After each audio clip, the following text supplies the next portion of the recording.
Today, I'll guide you on how to cancel an order on the NBA store. Let's dive in.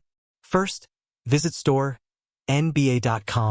and log into your account by clicking on My Account. Once you're signed in, navigate back to your account and click on Order History. Here, you'll see your recent orders. Since I don't have an order to display, I'll describe the steps you need to take. Select the order you want to cancel. You'll then see the order details. Scroll down to the bottom of the page and look for the Need to Modify Order option. Click on this and a drop-down menu will appear. Choose Cancel Order from the options provided. A prompt will ask for a reason for the cancellation. After selecting a reason, click on the red Cancel Order button to confirm.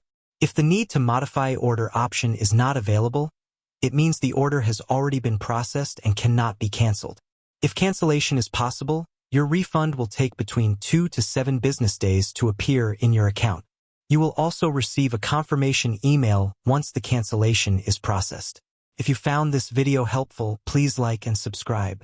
Thanks for watching and see you next time.